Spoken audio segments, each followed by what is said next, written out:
Class 12-এর unit 2-এর chapter number 5 বংশগতি ও প্রকরণ, এই চ্যাপ্টারটা আমরা শুরু করব।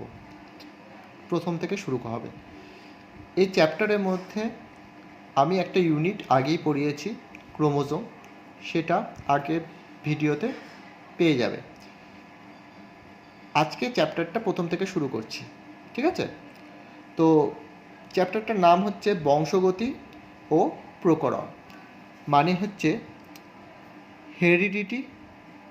Heredity and variation.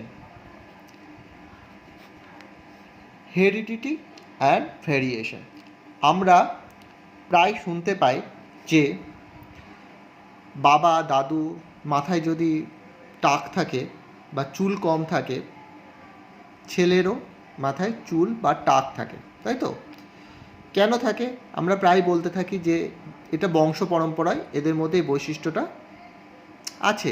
অর্থাৎ বাপ দাদুর যদি চুল না থাকে বা টাক থাকে, তাই তো, ছেলেরও টাক থাকার সম্ভাবনা থাকে।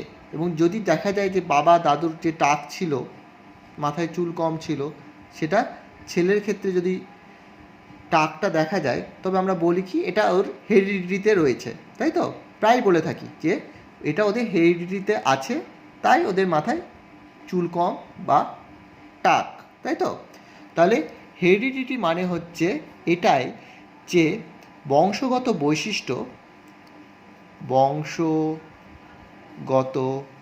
বৈশিষ্ট্য কী হবে? এক জেনারেশন থেকে, মানে কোনো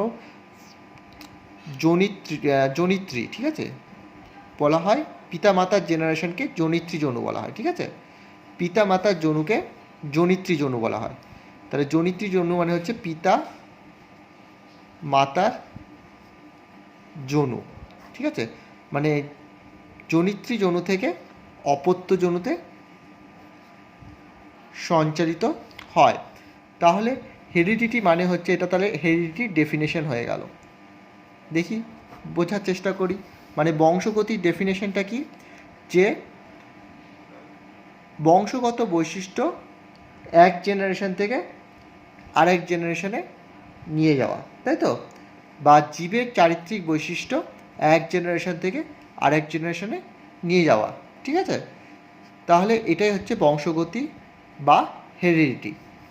তাহলে হেরিডিটি মানে হচ্ছে জীবের চারিত্রিক বৈশিষ্ট্য বা বংশগত বৈশিষ্ট্যগুলোকে এক জেনারেশন থেকে আরেক জেনারেশনে নিয়ে যাওয়াই হচ্ছে হেরিডিটি বা বংশগতি। তাহলে জেনেটিক্স কী জিনিস? জেনেটিক্স হলো জীববিজ্ঞানের যে শাখায় এই হেরিডিটি সম্পর্কে আলোচনা করা হয় তাকে জেনেটিক্স বলা হয়। তাহলে জীববিজ্ঞানের যে শাখায় হেরিডিটি নিয়ে আলোচনা করা হয়, তাই তো? সেটাই হয়ে গেল জেনেটিক্স, ঠিক আছে? তাহলে হেরিডিটি কি? যে বংশগত বৈশিষ্ট্য বা জীবের চারিত্রিক বৈশিষ্ট্য এক জেনারেশন থেকে আরেক জেনারেশনে নিয়ে যাওয়াটাই হচ্ছে হেরিডিটি। জেনেটিক্স কি? যে জীববিজ্ঞানের যে শাখায় বংশগত বৈশিষ্ট্যগুলোকে বা হেরিডিটি সম্পর্কে আলোচনা করা হয়, হেরিডিটি নিয়ে আলোচনা করা হয়, মানে জীববিজ্ঞানের যে শাখায় হেরিডিটি নিয়ে আলোচনা করা হয় সেটাই হচ্ছে জেনেটিক্স, ঠিক আছে? এটুকু ক্লিয়ার হয়েছে? তারপর হচ্ছে, তাহলে হেরিডিটি কি, জেনেটিক্স কি, এটা আমরা আইডিয়া পেলাম। তাহলে ভেরিয়েশন কি? ভ্যারিয়েশন মানে কি? ভ্যারিয়েশন কথাটাই মানে হচ্ছে ভ্যারাইটি, তাই তো? মনে করো আমরা একটা বিয়ে বাড়িতে খেতে গেছি, সেখানে দেখলাম প্রচুর পরিমাণে নানা রকম ভ্যারাইটি খাবার রয়েছে, মাছ, মাংস, পনির, ফ্রাইড রাইস, নান, চিলি চিকেন। তো এটার মধ্যে কি, খাবারের মধ্যে প্রচুর ভ্যারাইটি রয়েছে, তাই তো? ঠিক তেমনই যখন বিভিন্ন প্রজাতির জীবেদের মধ্যে এবং একই প্রজাতির বিভিন্ন জীবের মধ্যে যখন বৈসাদৃশ্য বা ভিন্নতা দেখা যায়, সেটাই হচ্ছে ভ্যারিয়েশন। কাদের মধ্যে? সেটা হতে পারে বিভিন্ন প্রজাতির জীবেদের মধ্যে অথবা একই প্রজাতির বিভিন্ন জীবেদের মধ্যে। যদি বৈসাদৃশ্য বা ভিন্নতা দেখা যায় তাহলে সেইটা কি হবে? ভেরিয়েশন, বিভিন্ন প্রজাতির জীবের মধ্যে, বিভিন্ন প্রজাতির জীবের মধ্যে অথবা একই প্রজাতির বিভিন্ন জীবের মধ্যে বৈসাদৃশ্য বা ভিন্নতা দেখা দিলে বা ভিন্নতাকেই ভ্যারিয়েশন বা প্রকরণ বলা হয়। ঠিক আছে, এবার আমরা জানব কিছু ইম্পর্টেন্ট টার্মস যেটা রিলেটেড টু জেনেটিক্স বা হেরিডিটি, মানে ইম্পর্টেন্ট টার্মস কিছু, সাম টার্মস রিলেটেড টু জেনেটিক্স। প্রথমে আমরা জানব জিন সম্পর্কে। জিন কোথায় থাকে?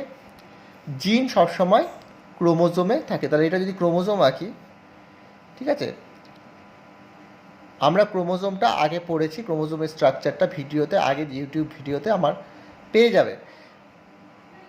যেহেতু ক্রোমোজোমটা আমাদেরকে আগে জানতে হয় এই চ্যাপ্টারটা শুরু করতে যাওয়ার জন্য, তো ক্রোমোজোমের গঠন না জানলে আমরা এইসব বিষয়টা সম্পর্কে একটু মানে আইডিয়া কম থাকবে, তাই ক্রোমোজোমের গঠনটা আগে বলে দিয়েছি। তো ক্রোমোজোমে আমরা জানি কি, ক্রোমোজোমের মাঝখানে সেন্ট্রোমিয়ার থাকে, দুপাশে দুটো বাহু থাকে, যে দুটো বাহুকে বলা হয় ক্রোমাটিড। তো এই ক্রোমোজোম বাহুতে, তাহলে ক্রোমোজোমে, এটা একটা ক্রোমোজোম, মাঝখানে আছে সেন্ট্রোমিয়ার, ঠিক আছে। জিন হচ্ছে ক্রোমোজোমে থাকে, তাহলে ক্রোমোজোমের একটি নির্দিষ্ট স্থানে জিন থাকে। তাহলে ক্রোমোজোমের একটি নির্দিষ্ট স্থানে, ধরা যাক এই জিনটা জিন এ, এই জিনটা কি করে আমাদের শরীরে, আমাদের জিন এটা কি করে, লম্বা বৈশিষ্ট্যকে প্রকাশ করে। তাহলে এই পার্টিকুলার এই জিনটা একটা নির্দিষ্ট বৈশিষ্ট্যকে প্রকাশ করছে, ঠিক আছে। এবং এই জিন এটা কোথায় আছে? ক্রোমোজোমে আছে। ক্রোমোজোমে একটা নির্দিষ্ট স্থানে আছে, এখানে ওখানে নেই, একটা নির্দিষ্ট স্থানেই আছে জিন এটা। তাহলে জিন হচ্ছে ক্রোমোজোমের একটি নির্দিষ্ট স্থানে অবস্থানকারী জৈব একক। তাহলে জিন হচ্ছে, আবার বলছি, ক্রোমোজোমের একটি নির্দিষ্ট স্থানে অবস্থানকারী একটি জৈব একক, যেটি একটি নির্দিষ্ট বৈশিষ্ট্য প্রকাশ করে বা ফেনোটাইপ প্রকাশ করে। আমরা বৈশিষ্ট্য বলি, ফেনোটাইপ কি সেটা পরে বলছি। তাহলে জিন হচ্ছে ক্রোমোজোমের একটি নির্দিষ্ট স্থানে অবস্থানকারী জৈব একক। তাহলে জিন হচ্ছে ক্রোমোজোমের, CHR মানে ক্রোমোজোম, শর্টকাটে লিখছি, ক্রোমোজোমের একটি নির্দিষ্ট স্থানে অবস্থানকারী জৈব একক, যেটা কি করে, একটি নির্দিষ্ট বৈশিষ্ট্য প্রকাশ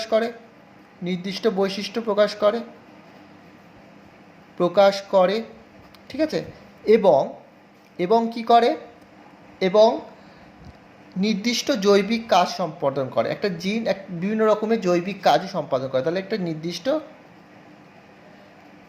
জৈবিক কাজ সম্পাদন করে, সেটাই হচ্ছে যার জিন। তাহলে জিন মানে হচ্ছে ক্রোমোজোমের একটি নির্দিষ্ট স্থানে অবস্থানকারী জৈব একক, যেটি একটি নির্দিষ্ট বৈশিষ্ট্যকে প্রকাশ করে এবং জীবদেহে সেটা একটি নির্দিষ্ট জৈবিক কার্য সম্পাদন করে, সেটি হলো জিন। আশা করি বুঝতে পেরেছিস।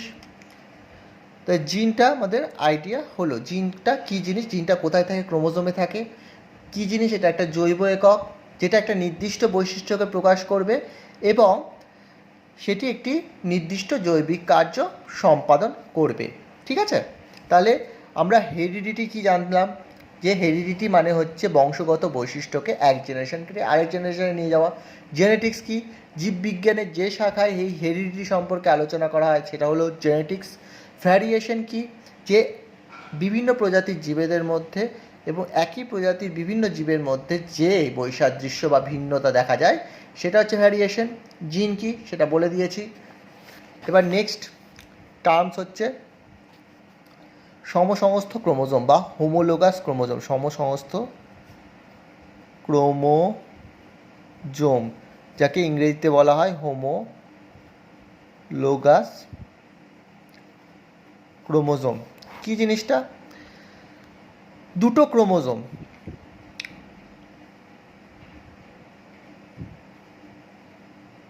দুটো ক্রোমোজোমের ক্রোমোজোম বাহুর তিনটে জিনিস মনে রাখতে হবে point. Same chromosomal arm length, মানে একই ক্রোমোজোমের বাহুর দৈর্ঘ্য যদি একই থাকে, ক্রোমোজোমের দুটো বাহুর দৈর্ঘ্য যদি একই থাকে। সেকেন্ড হচ্ছে সেন্ট্রোমিয়ার পজিশন বা অবস্থান, সেন্ট্রোমিয়ারের অবস্থান যদি সমান হয় বা সেম হয়, সেম সেন্ট্রোমিয়ার পজিশন যদি হয়, এবং ধরা যাক এখানে জিন এ রয়েছে, এখানে জিন বি রয়েছে, এখানে জিন এ রয়েছে, এখানে জিন বি রয়েছে, এখানে জিন এ সি, এখানে জিন ডি, এখানে সি, এখানে ডি, অর্থাৎ জিনের ক্রমটা A B C D, A B C D. তো জিনের ক্রমটা যদি সেম হয়, জিনের ক্রম যদি সেম হয়, তাহলে সেই দুটি ক্রোমোজোম হচ্ছে হোমোলোগাস ক্রোমোজোম। ঠিক আছে, এইটা হচ্ছে শর্ত। শর্ত তিনটা কি? হোমোলোগাস ক্রোমোজোম হতে গেলে কী হবে?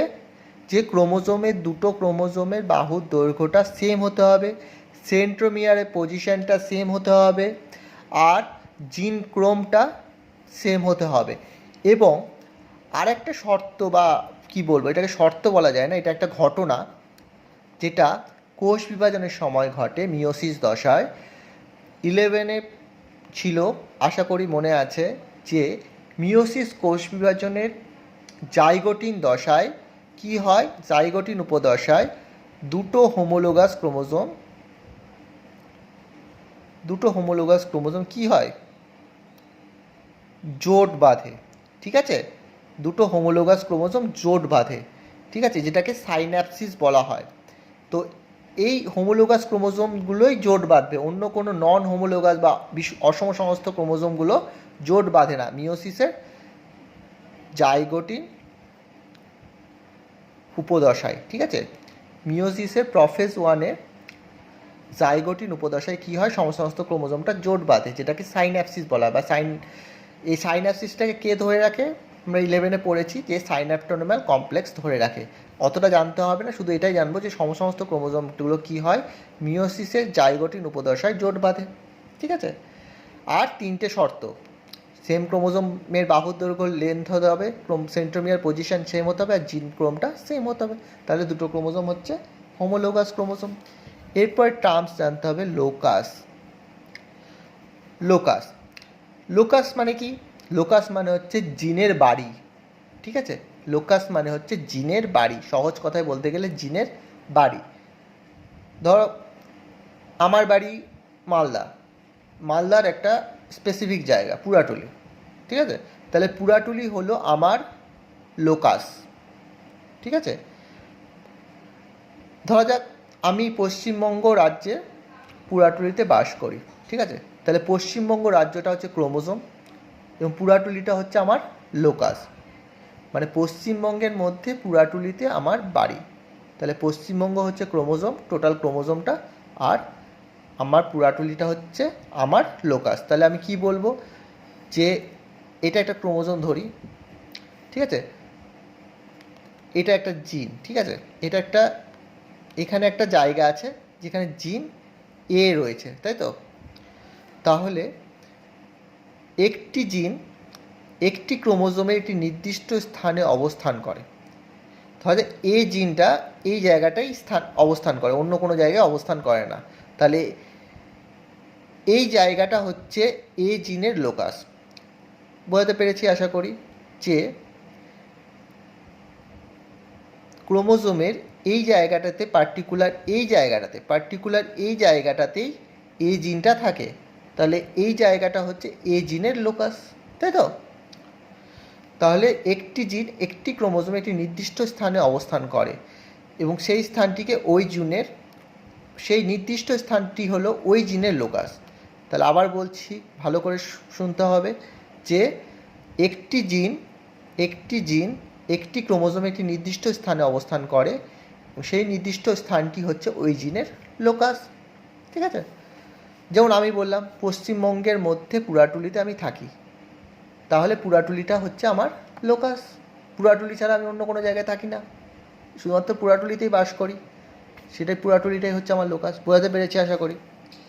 আচ্ছা, এরপর হচ্ছে অ্যালিল। অ্যালিল বলতে গেলে এটাই যে যখন দুটো ক্রোমোজোম অবস্থান করে, মানে হোমোলোগাস ক্রোমোজোম অবশ্যই, তাহলে হোমোলোগাস ক্রোমোজোমে দেখা গেল যে এটা একটা দুটো জিন, ঠিক আছে, একটা বড় হাতের টি, একটা ছোটো হাতের টি, সেটা একই লোকাসে অবস্থান করছে। তাহলে কি বলবো, অ্যালিল মানে হচ্ছে সমসংস্থ ক্রোমোজোমের একই লোকাসে অবস্থানকারী দুটি বিপরীতধর্মী জিনকে বা ভিন্নধর্মী দুটি জিনকে একে অপরের অ্যালিল বলে।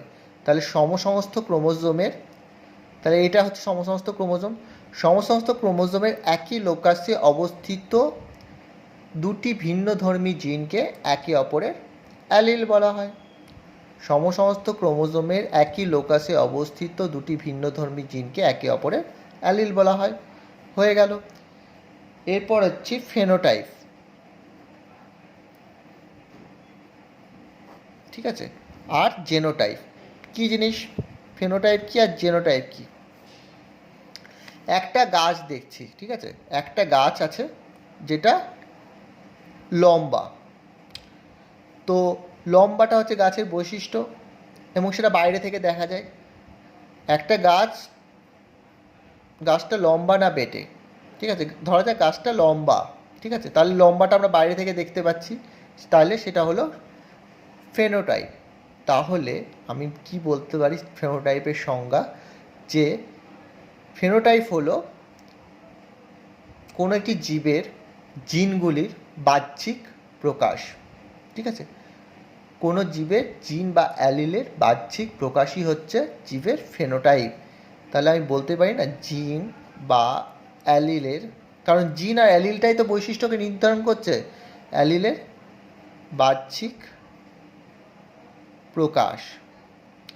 ধরা যাক এটা একটা লম্বা গাছ, তাহলে লম্বা গাছকে কে কে কে লম্বাটা নিয়ন্ত্রণ করছে বা নির্ধারণ করছে? জিন বা অ্যালিলি নির্ধারণ করছে, অন্য কেউ তো নির্ধারণ করতে পারবে না লম্বা বৈশিষ্ট্যটা। আমি আগেই বলেছি জিনের কাজই হচ্ছে একটা বৈশিষ্ট্যকে নিয়ন্ত্রণ করা।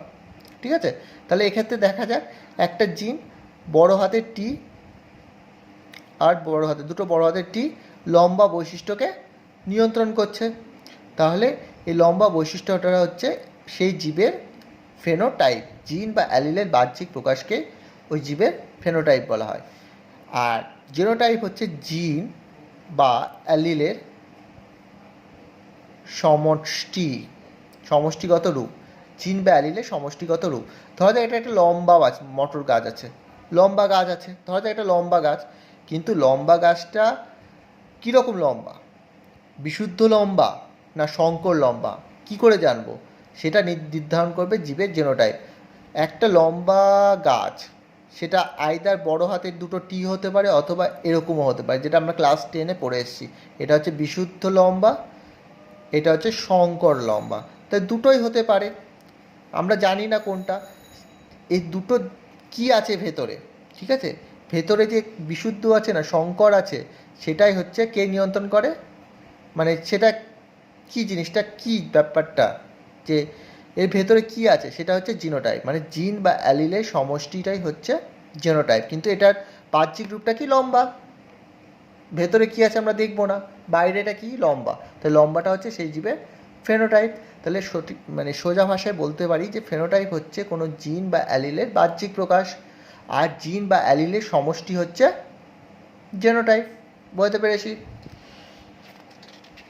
এই জেনোটাইপ 3 রকমের হয়, হোমোজাইগাস, হেটেরোজাইগাস আর হেমিজাইগাস। তাই জেনোটাইপ হচ্ছে 3 রকমের। ফার্স্ট কি বললাম? হোমোজাইগাস। কি জিনিসটা হোমোজাইগাস? যখন একটা ডিপ্লয়েড জীব, ডিপ্লয়েড মানে হচ্ছে 2n, এদের ক্রোমোজোম নাম্বারটা হচ্ছে 2n, n মানে হচ্ছে হ্যাপ্লয়েড, আমরা হচ্ছে 2n জীব মানে ডিপ্লয়েড জীব। তাই ডিপ্লয়েড জীবের সমসংস্থ ক্রোমোজোমে তিনটে জিনিস জানতে হবে। ডিপ্লয়েড জীবের সমসমস্ত ক্রোমোজোমের একই লোকাস, ঠিক আছে, ডিপ্লয়েড জীবের সমসমস্ত ক্রোমোজোমের একই লোকাসে অ্যালিলিক জিন, মানে অ্যালিল, যে দুটো অ্যালিল থাকে, অ্যালিলিক জিনগুলো, অ্যালিলিক জিনগুলি যদি সেম হয়, ধরা যাক এটা যদি সমসমস্ত ক্রোমোজোম হয়, অ্যালিলিক জিন, দুটো অ্যালিলিক জিন যদি সেম হয় মানে ডবল টি, তাহলে সেটা হয়ে যায় হোমোজাইগাস। তাহলে ডিপ্লয়েড জীবের সমসমস্ত ক্রোমোজোমে, তাই এটা ডিপ্লয়েড জীব, ডিপ্লয়েড জীবের সমসমস্ত ক্রোমোজোমের একই লোকাসে অবস্থানকারী অ্যালিলিক জিন দুটো যদি একই রকমের হয় তাহলে সেটা হয়ে যায় হোমোজাইগাস কন্ডিশন। তাহলে আবার বলছি, সমসমস্ত ক্রোমোজোমের একই লোকাসে অবস্থিত অ্যালিলিক জিন দুটি যদি একই রকমের হয় তবে সেটি হলো হোমোজাইগাস কন্ডিশন বা হোমোজাইগাস জেনোটাইপ। সেকেন্ড হচ্ছে হেটেরোজাইগাস, শুধু এটার অপোজিট হবে, সেম থাকবে ডিপ্লয়েড জীব সমস্ত জীব ক্রোমোজোম আর একই লোকাস। তাহলে আমি বলি যে ডিপ্লয়েড জীবের সমস্ত ক্রোমোজোমের একই লোকাসে অবস্থিত অ্যালিলিক জিন দুটি যদি ভিন্ন রকমের হয় তবে সেটি হয়ে গেল হেটেরোজাইগাস, ঠিক আছে। সমস্ত ক্রোমোজোমের, ডিপ্লয়েড জীবের সমস্ত ক্রোমোজোমের একই লোকাসে অবস্থিত অ্যালিলিক জিন দুটি যদি ভিন্ন রকমের হয় তবে সেটি হয়ে গেল হেটেরোজাইগাস। থার্ড হচ্ছে হেমিজাইগাস। কী জিনিস?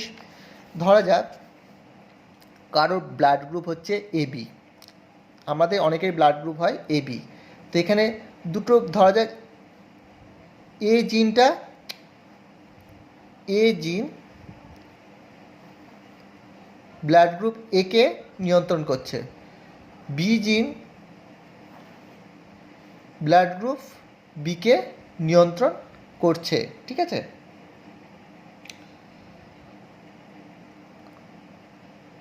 বুঝতে পেরেছি আশা করি।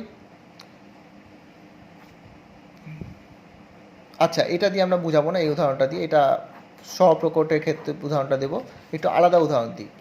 আচ্ছা, এটা আমি উদাহরণটা দিব না, ঠিক আছে। আমরা জানি আমাদের ছেলেদের বা পুরুষদের ক্ষেত্রে ক্রোমোজোমটা এক্স আর ওয়াই, ঠিক আছে, পুরুষদের ক্ষেত্রে ক্রোমোজোমটা এক্স ওয়াই, দুটো ক্রোমোজোম রয়েছে। তো ধরা যাক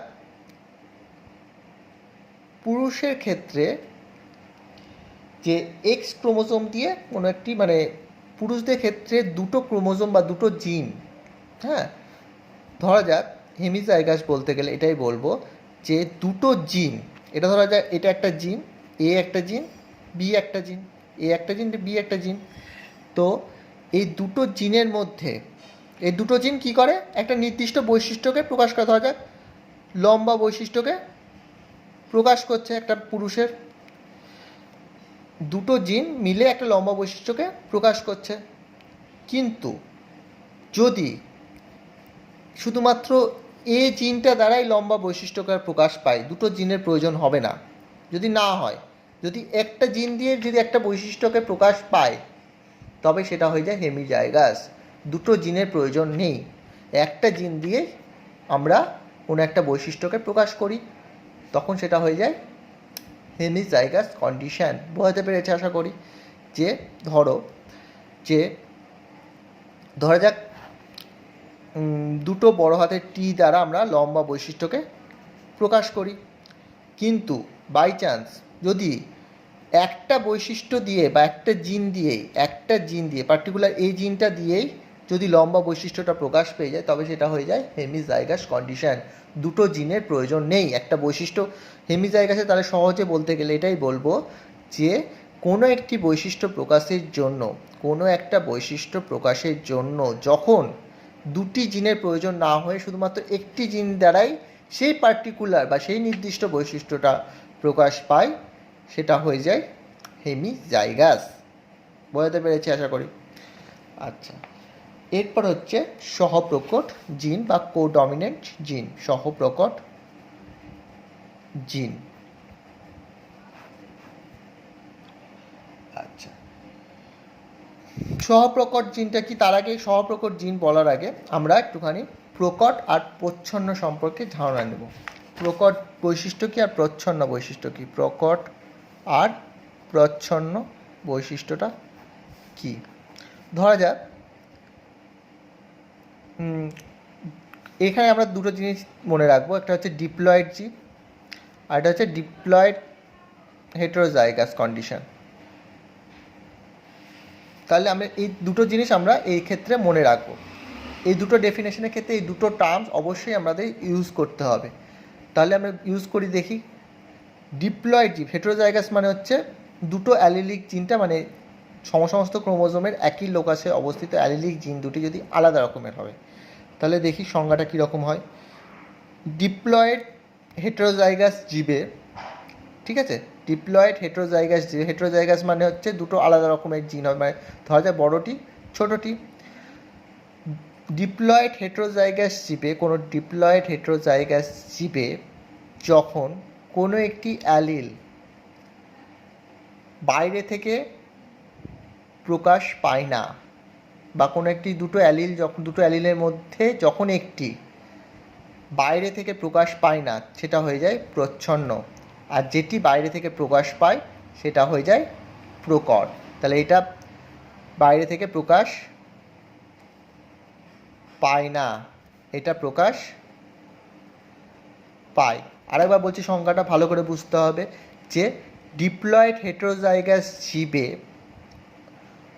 দুটি জিনের মধ্যে যে জিনের অস্তিত্ব বাইরে থেকে প্রকাশ পায় সেটি হলো প্রকট বৈশিষ্ট্য, আর যে জিনের অস্তিত্ব বাইরে থেকে প্রকাশ পায় না সেটা হয়ে যায় প্রচ্ছন্ন। কারণ আমি জিন কেন বলছি, অস্তিত্ব কেন বলছি, যে একটা নির্দিষ্ট জিন তো একটা নির্দিষ্ট বৈশিষ্ট্যকে নিয়ন্ত্রণ করে। এখন সেই জিনের অস্তিত্বটা যদি ধরা পড়ে বা বোঝা যায় বাইরে থেকে, তাহলে নির্দিষ্ট কী করে ধরা পড়বে? ধরা পড়বে তার বৈশিষ্ট্য প্রকাশের মাধ্যমে, তাই তো? ধরা যাক এখানে লম্বা বৈশিষ্ট্যকে প্রকাশ পাচ্ছে, তাহলে লম্বা বৈশিষ্ট্যটা প্রকট, ঠিক আছে? তাহলে লম্বা বৈশিষ্ট্যকে কে নিয়ন্ত্রণ করে? বড়টি আর ছোটোটি, মানে শঙ্কর লম্বা। এখানে শঙ্কর লম্বা আছে কারণ এখানে বড়টি, মানে এটা লম্বা বৈশিষ্ট্যও আছে এর মধ্যে বেটে বৈশিষ্ট্যটাও আছে, ঠিক আছে? এটার মধ্যে লম্বা বৈশিষ্ট্য আছে, বেটে বৈশিষ্ট্যও আছে, কিন্তু প্রকাশ পাচ্ছে কে বাইরে থেকে? লম্বা বৈশিষ্ট্য। তাহলে টি জিনটা হচ্ছে প্রকট জিন, আর ছোটো টিটা যেটা বাইরে থেকে প্রকাশ পায় না সেটা হচ্ছে প্রচ্ছন্ন। বুঝতে পেরেছি? একটা গাছের বাইরে থেকে প্রকাশ পাচ্ছে, গাছটা হচ্ছে লম্বা, ঠিক আছে? ভালো করে বুঝতে হবে, গাছটা হচ্ছে বাইরে থেকে লম্বা। আর হেটেরোজাইগাস জীবের মধ্যে লম্বাও আছে, বেটেও আছে। বড়টি মানে হচ্ছে লম্বা, ছোটোটি মানে হচ্ছে বেটে, দুটো জিনই রয়েছে। এর মধ্যে বড়টিটা লম্বা বৈশিষ্ট্যকে প্রকাশ করে আর ছোটো জিটা বেটে বৈশিষ্ট্যকে প্রকাশ করে। কিন্তু গাছটার ক্ষেত্রে আমরা কি দেখছি? বাইরে থেকে লম্বা বৈশিষ্ট্যটা প্রকাশ পাচ্ছে, তাহলে এই বড়টিটাই প্রকাশ পাচ্ছে বাইরে থেকে, মানে এই জিনের অস্তিত্বটাই বাইরে থেকে প্রকাশ পাচ্ছে। তাহলে এই বড়টিটাই হচ্ছে প্রকট বৈশিষ্ট্য, আর ছোটোটিটা হচ্ছে যেটা বাইরে থেকে প্রকাশ পায় না অস্তিত্বটা, সেটা হচ্ছে প্রচ্ছন্ন বৈশিষ্ট্য। তাহলে আরেকবার সংজ্ঞাটা বলি, এবার বোঝা যাবে ভালো করে, যে কোনো ডিপ্লয়েড হেটেরোজাইগাস জীবে কোনো একটি নির্দিষ্ট বৈশিষ্ট্য প্রকাশের জন্য কোনো একটি জিনের অস্তিত্ব যখন বাইরে থেকে প্রকাশ পায় সেটা হয়ে যায় প্রকট জিন, আর যে জিনের অস্তিত্বটা বাইরে থেকে প্রকাশ পায় না সেটা হয়ে যায় প্রচ্ছন্ন জিন। বুঝতে পেরেছি? এরপর হচ্ছে আমাদের সহপ্রকট জিনটা সম্পর্কে বলবো। তাহলে প্রকট জিন মানে আমরা এটা বুঝলাম যে প্রকট জিন কী হবে? একটা নির্দিষ্ট বৈশিষ্ট্য প্রকাশ করে। জিন মানে তো একটা নির্দিষ্ট বৈশিষ্ট্য প্রকাশ করবে, এবং প্রকট হচ্ছে সে জিনের অস্তিত্বটা বাইরে থেকে প্রকাশ পাবে। এটা হয়ে গেল সহপ্রকট জিন। কিন্তু দেখা যায় অনেক সময় যে দুটো জিন আছে, ধরা যাক, এটাই আমি এখানে বলছিলাম যে এবি ও ব্লাড গ্রুপ সম্পর্কে, যে ধরা যাক এবি ব্লাড, কারো ব্লাড গ্রুপ আছে, তাহলে এ ব্লাড গ্রুপটাকে কে ডিটারমাইন করছে? এ জিন। বি ব্লাড গ্রুপকে কে ডিটারমাইন করছে? বি জিন। যখন দুটোরই প্রকট বৈশিষ্ট্য, যখন দুটো অ্যালিল বা জিনের মধ্যে দুটো বৈশিষ্ট্যই পাশাপাশি প্রকাশ পায়, যে কোনো একটা নয়, দুটো বৈশিষ্ট্যই প্রকাশ পাবে, কোনোটাই প্রচ্ছন্ন রূপে থাকবে না, দুটোই প্রকট হিসেবে পাশাপাশি প্রকাশ পাবে, সেটাই হয়ে যায় সহপ্রকট জিন। এবং এই সহপ্রকট জিনের ধর্মটাকেই বলা হয় সহপ্রকটতা বা কোডমিনেন্স। ঠিক আছে, তাহলে দুটো অ্যালিলিক জিন যখন পাশাপাশি প্রকাশ পায়, মানে অ্যালিলিক জিনটা দুটো অ্যালিলিক জিনের ধর্ম বা বৈশিষ্ট্য যখন পাশাপাশি প্রকাশ পায়, কোনোটাই প্রচ্ছন্ন রূপে থাকে না, একসঙ্গে পাশাপাশি হিসেবে প্রকাশ পায়, সেটাই হয়ে যায় সহপ্রকট জিন। এখানে যেমন এ জিন এবং বি জিনের বৈশিষ্ট্যটা বা ধর্ম বা চরিত্র যাই বলো না কেন, যে পাশাপাশি প্রকাশ পাচ্ছে, কোনোটাই প্রচ্ছন্ন হিসেবে থাকছে না, এটা হয়ে যাচ্ছে সহপ্রকট জিন। ঠিক আছে, আচ্ছা, এরপর আমরা জানব বিশুদ্ধ জীব এবং সংকর জীব সম্পর্কে। বিশুদ্ধ জীব এবং সংকর জীব সম্পর্কে মনে রাখতে হবে, দুটো সমবৈশিষ্ট্য সম্পন্ন জীবের মিলনের মধ্যে যদি ক্রস হয় বা মিলনের ফলে যে সৃষ্ট জীব হয়, সেটা হয়ে যায় বিশুদ্ধ জীব। আর যদি দুটো ভিন্ন বৈশিষ্ট্যের জীবের মধ্যে যদি মিলন হয়, তবে সেটি হয়ে যায় সংকর জীব। ভিন্ন বৈশিষ্ট্য মানে ধরা যাক বড়টি আর ছোটটি, এখানে লম্বা আর বেটের মধ্যে ক্রস হলে কি উৎপন্ন হয়, এরকম টাইপের একটা জীব উৎপন্ন হয়, বড়টি আর ছোটটি, তাহলে এটা হয়ে যাচ্ছে সংকর জীব। কেন? যে দুটো ভিন্ন বৈশিষ্ট্যের জীবের মিলনের ফলে যদি জীব সৃষ্টি হয়, দুটি ভিন্ন বৈশিষ্ট্যের জীবের মিলনের ফলে যে উৎপন্ন জীব হয়, সেটি হয় সংকর জীব। আর যদি দুটোই সমজীব হয়, দুটো সমবৈশিষ্ট্যের জীবের মধ্যে সৃষ্টি হলে কি হয়, তাহলে দুটো সমবৈশিষ্ট্য সম্পন্ন জীবের মিলনের ফলে যে জীব সৃষ্টি হয়, সেটা হয় বিশুদ্ধ জীব। আর দুটো ভিন্ন বৈশিষ্ট্য সম্পন্ন জীবের মিলনের ফলে যে জীব সৃষ্টি হয়, সেটা হয়ে যায় সংকর জীব। ঠিক আছে, এখানে দুটোই হচ্ছে বিশুদ্ধ লম্বা, এইটা দুটো সবাই সেম, কোনো বেটে নেই এই দুটোর মধ্যে কেউই, তাহলে দুটো লম্বার মধ্যে ক্রস হওয়ার ফলে যে জীবটা সৃষ্টি হচ্ছে, যেটা বিশুদ্ধ জীব, অর্থাৎ দুটো সমবৈশিষ্ট্য সম্পন্ন জীবের মিলনের ফলে যে জীবটা সৃষ্টি হয়, সেটা হচ্ছে বিশুদ্ধ জীব। আর সংকর জীব হচ্ছে দুটো বিষম বা ভিন্ন বৈশিষ্ট্য সম্পন্ন জীবের মিলনের ফলে যে জীবটা সৃষ্টি হচ্ছে, সেটা হচ্ছে সংকর জীব। ঠিক আছে, বিশুদ্ধ জীব আর সংকর জীবটা আশা করি বোঝাতে পেরেছি। এরপর বলবো অসম্পূর্ণ প্রকটতা সম্পর্কে। অসম্পূর্ণ প্রকটতা, এটা একটাই উদাহরণ মনে রাখতে হবে, সেটা হচ্ছে সন্ধ্যা মালতী ফুল। কি উদাহরণ? সন্ধ্যা মালতী ফুল। এই ফুলের ক্ষেত্রে কি হয়, লাল ফুল এবং সাদা ফুলের মধ্যে যদি মিলন ঘটানো হয়, কি হয় আমরা জানি যে মিলনের ফলে কি হয়, যে অপত্য যৌন সৃষ্টি হয়, বা যে বাচ্চাটা বা যাই বলো না কেন, যে অপত্য যৌন সৃষ্টি হয়, সেটা জেনারেলি এই পিতৃজনুর বা জনিত্রীজনুর যে কোনো একটা বৈশিষ্ট্যকে তার মধ্যে থাকে। কিন্তু এক্ষেত্রে দেখা যায় না লাল রঙের ফুল হয় না সাদা রঙের ফুল হয়, মাঝখানের একটা ফুল কালারের ফুল সৃষ্টি হয়, সেটা হচ্ছে গোলাপি। ঠিক আছে, তাহলে না এই বৈশিষ্ট্য প্রকাশ পাচ্ছে না এই বৈশিষ্ট্য প্রকাশ পাচ্ছে, মাঝামাঝি একটা বৈশিষ্ট্য প্রকাশ পাচ্ছে। তো অসম্পূর্ণ প্রকটতা এটাই বলবো সংজ্ঞাটা, যে যখন প্রকট জিনটা সম্পূর্ণভাবে প্রকাশ না পেয়ে মাঝামাঝি বা হোমোজাইগাস কন্ডিশনে মাঝামাঝি কোনো একটা বৈশিষ্ট্যকে প্রকাশ করে, সেটা হচ্ছে অসম্পূর্ণ প্রকটতা।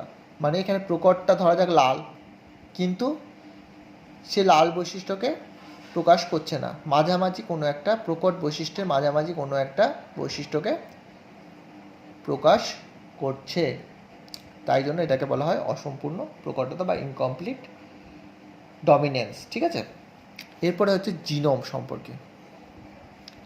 জিনোম মানে হচ্ছে কোনো একটি জীবের সামগ্রিক হ্যাপ্লয়েড জিনের সমাহার, মানে যতগুলো হ্যাপ্লয়েড জীব আছে, জিন আছে, মানে কোনো একটা জীবের মধ্যে যতগুলো হ্যাপ্লয়েড জিন আছে, প্রত্যেকের সমষ্টিকে বলা হচ্ছে জিনোম। মানে হ্যাপ্লয়েড জিনের সমন্বয়কে কি বলা হয়, জিনোম বলে। কোনো একটি জীবের হ্যাপ্লয়েড জিনের সমন্বয়কে বলা হয় জিনোম। ঠিক আছে, এরপর আমাদের দুটো জিনিস জানতে হবে, সেটা হচ্ছে ব্যাক ক্রস এবং টেস্ট ক্রস। ব্যাক মানে হচ্ছে পিছন, আগের, পূর্ববর্তী, এবং টেস্ট মানে হচ্ছে কোনো একটা জিনিস পরীক্ষা করা বা টেস্ট করা। ব্যাক ক্রস মানে হচ্ছে পূর্ববর্তী বা আগের। ধরা যাক একটা ক্রস করি, লম্বা, এটা বিশুদ্ধ লম্বা এবং এটা হচ্ছে বিশুদ্ধ বেটে। ক্রস করার পরে কি উৎপন্ন হলো? সংকর লম্বা উদ্ভিদ উৎপন্ন হলো। ঠিক আছে, এটা তাহলে প্যারেন্টাল জেনারেশন পি জনু। এটা হচ্ছে F1 জনু, মানে ফার্স্ট অফস্প্রিং জেনারেশন। এগুলো আমরা টেনে পড়ে এসেছিলাম এক সংকর জনন পড়ার সময়। তো লম্বা এবং বেটে মটর গাছের মধ্যে যদি সংকরায়ন করা বা ক্রস করানো হয়, তার ফলে যে জীবটা সৃষ্টি হয় সেটা হয় সংকর লম্বা। এটা আমরা টেনে পড়ে এসেছি এক সংকর জননের মধ্যে। ঠিক আছে, এবার দেখা যাক যে এই যে অপত্য জনুটা সৃষ্টি হচ্ছে, তার সাথে যদি পূর্ববর্তী জেনারেশনের যে কোনো একটা জীবের মধ্যে ক্রস করানো হয়, সেটাকে বলা হয় ব্যাক ক্রস। ঠিক আছে, তাহলে দেখা যাক এর সাথে এ ক্রস বা এর সাথে এ ক্রস হলেই সেটা হয়ে যায় ব্যাক ক্রস। তার মানে এর সাথে যদি আমরা এ ক্রস ঘটাই সেটাকেও ব্যাক ক্রস বলে, এর সাথে যদি আবার এ ক্রস ঘটায় সেটাও হয়ে যায় ব্যাক ক্রস। তাহলে কি বলবো? ব্যাক ক্রস হচ্ছে কোনো একটি অপত্য জনুর সাথে পিতৃজনুর কোনো একটি জীবের মধ্যে যদি ক্রস ঘটানো হয় সেটা হয়ে যায় ব্যাক ক্রস। ঠিক আছে, টেস্ট ক্রস কি তাহলে? টেস্ট ক্রস হচ্ছে, দেখা যাক আমরা আবার একটা উদাহরণ দিয়ে আলোচনা করি, এই সেম উদাহরণ দিয়ে। এটা উৎপন্ন হলো যেটা সংকর লম্বা, আমরা ধরি এটা লম্বা। ঠিক আছে, আমরা তো বাইরে থেকে দেখছি এটাকে লম্বা গাছই, সংকর কি বিশুদ্ধ আমরা দেখতে পাচ্ছি না। গাছ তো লম্বা, গাছ কি দেখে আমরা বুঝতে পারি এর মধ্যে সংকর লম্বা আছে না বিশুদ্ধ লম্বা আছে? গাছটা বুঝতে পারি না। তো আমরা ভেতরের জিনিসটা বোঝার জন্য আমাদের কী জানতে হবে? আমি কি বলেছি? জিন বা অ্যালিলের বাহ্যিক প্রকাশ হচ্ছে ফেনোটাইপ। এখানে লম্বাটা হচ্ছে এই গাছটার ফেনোটাইপ, কিন্তু ভেতরটা বা জানতে গেলে কি করতে হবে? তার জিনোটাইপটা জানতে হবে। তাহলে এর ভেতরে সংকর বৈশিষ্ট্য রয়েছে না বিশুদ্ধ বৈশিষ্ট্য আছে, জানার জন্য আমাদেরকে এই জীবের জেনোটাইপটা জানতে হবে। এই জীবের জেনোটাইপটা জানতে হবে, জেনোটাইপটা কি আছে, তাই তো? জেনোটাইপ। তাহলে টেস্ট ক্রস হচ্ছে কোনো জীবের, ভালো করে বুঝতে হবে, কোনো একটি অপত্য জনুর অজানা জিনোটাইপ জানার জন্য, কোনো একটি অজানা জিনোটাইপ যুক্ত অপত্য জনুর জিনোটাইপ জানার জন্য।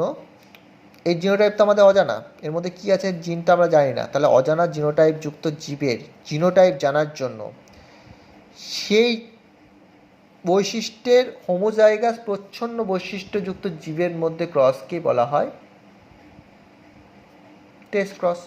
এখানে কি বৈশিষ্ট্য আছে? হোমোজাইগাস প্রচ্ছন্ন বলেছি, তাহলে এটা হচ্ছে লম্বা, এর প্রচ্ছন্ন বৈশিষ্ট্য কী হবে? বেটে। এবং হোমোজাইগাস মানে দুটোই সেম জীব হতে হবে, অ্যালিলিক জিন দুটো সেম হতে হবে। হেট্রোজাইগাস কী হলে কী হতো? সেম লোকাসে অ্যালিলিক জিন দুটো আলাদা হতো। আর হোমোজাইগাস মানে বোঝাতে বলছি যে অ্যালিলিক জিন দুটো একই হতে হবে এবং প্রচ্ছন্ন। তাহলে এই জীবের সাথে এই জীবের ক্রস করাতে হবে, ক্রস করি কি উৎপন্ন হবে? এটা। তাহলে এটা হয়ে গেল টেস্ট ক্রস। ঠিক আছে, এবার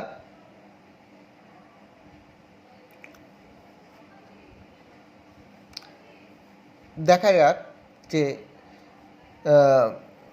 তার টেস্ট ক্রসের সংজ্ঞাটা কি বলা যেতে পারে। আবার একবার বলছি যে কোনো অজানা জিনোটাইপযুক্ত জীবের, কি বলবো, অজানা জিনোটাইপযুক্ত জীবের জিনোটাইপ জানার জন্য যখন সেই বৈশিষ্ট্যের একটি হোমোজাইগাস প্রচ্ছন্ন বৈশিষ্ট্যের জীবের মিলন করানো হয় বা ক্রস ঘটানো হয়, সেটা হয়ে যায় টেস্ট ক্রস। ঠিক আছে, এবার সেটা